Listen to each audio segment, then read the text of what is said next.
teman-teman, aku boleh cerita sedikit?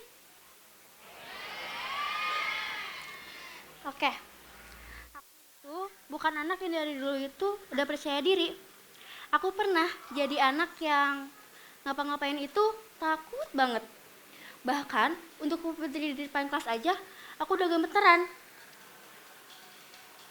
Oke, tapi aku belajar bahwa keberanian bukan soal tenang, melainkan tentang bertahan dan melangkah meski takut masih ada. Aku selalu coba ikut banyak lomba, gabung organisasi, dan ikut serta dalam banyak kegiatan. Dan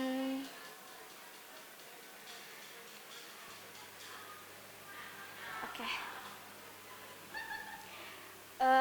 Mungkin teman-teman di sini pernah ingat ya, ada fase di mana saat kelas 7 dan kelas 8, aku itu selalu pakai masker. Ingat nggak teman-teman? Oke. Bener-bener kapanpun, dimanapun itu selalu pakai masker. Nah, mungkin salah satu alasan kenapa aku selalu pakai masker adalah karena aku udah terbiasa dari tahun-tahun sebelumnya saat kita dilanda oleh virus COVID-19. Tapi aku sadar bahwa dari kebiasaan tersebut telah menimbulkan dampak-dampak negatif buat aku.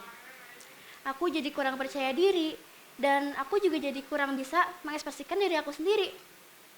Nah, kira-kira dari cerita aku tadi, aku mau ngomongin apa ya hari ini? Betul sekali.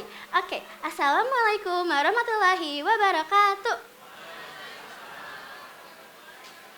Selamat pagi ya Bunda dan teman-teman. Oke, perkenalkan nama aku Maritza Salima Nugraha dari kelas 83. Betul sekali, di kesempatan kali ini aku mau sharing sedikit tentang insecure. Oke, pertama-tama insecure itu apa sih? Sederhananya, insecure itu adalah rasa ragu terhadap diri sendiri. Contoh simpelnya kayak gini. Mau angkat tangan tapi takut salah. Mau ngomong tapi takut dinilai aneh.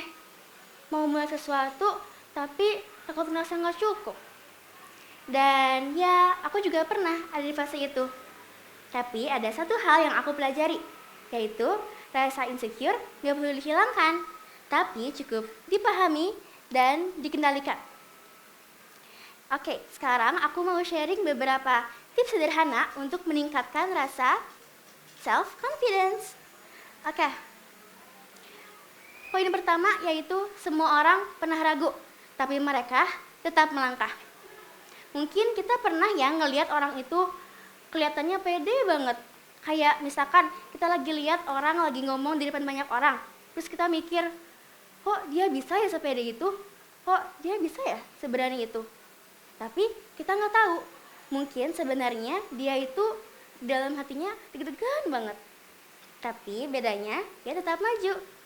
Jadi gak apa-apa banget kalau kita ragu atau takut, yang penting kita tetap melangkah. Oke, lanjut ke poin 2 yaitu bersikap lebih ramah kepada diri sendiri. Mungkin kita pernah ngomel ke diri sendiri kayak, aduh aku payah banget, aku jelek banget. Tapi padahal kata-kata itu tuh justru membuat rasa insecure kita lebih kuat loh. Coba kata-katanya diganti jadi kayak gini. Aku belum bisa sekarang, tapi aku mau belajar. Itu simple, tapi efeknya beda loh. Oke, lanjut ke poin 3 yang aku paling sering terapin pada hidup aku sendiri, yaitu berani mulai walau belum pede. Banyak orang nunggu percaya diri dulu baru mulai. Padahal rasa percaya diri itu seringkali muncul ketika kita telah mencoba loh. Jadi gak apa-apa banget kalau kita mau mulai sesuatu dengan tangan gemetar atau hati deg-degan. Yang penting kita mau mencoba. Oke, langsung ke poin 4 yaitu lingkungan bisa menentukan langkah kita. Kadang rasa percaya diri itu tidak hanya muncul dari dalam kita sendiri loh, Tapi rasa percaya diri juga muncul dari lingkungan sekitar kita. Kalau kita sering dikelilingi oleh orang-orang yang suka ngejek, meremehkan, membandingkan, wajar kalau kita jadi takut untuk melangkah. Tapi sebaliknya, kalau kita sering dikelilingi oleh orang yang suportif, yang saling menyemangati dan menghargai proses, kita tidak akan takut untuk melangkah. Jadi, penting banget untuk kita memilih lingkungan yang sehat. Lingkungan yang bikin kita itu merasa aman untuk tumbuh, bukan yang bikin kita merasa takut untuk salah. Oke, last but not least, yaitu rayakan progres, sekecil apapun itu. Kadang kita itu terlalu fokus sama hasil akhir, sampai lupa kalau proses juga penting loh. Berani speak up, berani tampil, berani coba hal baru, itu semua layak diapresiasi, sekecil apapun itu. Oke. Ayah bunda dan teman-teman, mempunyai rasa insecure itu bukan tanda bahwa kita lemah. Justru dengan sadar bahwa kita punya rasa insecure, artinya kita bisa belajar untuk tumbuh. Dan terakhir, aku mau bilang, jangan tunggu merasa siap untuk mulai. Mulailah, maka kamu akan merasa siap. Karena langkah kecil hari ini bisa menjadi awal keberanian yang besar esok hari. Dan semoga ini bisa menjadi pengingat bahwa kamu nggak sendiri dan kamu berharga.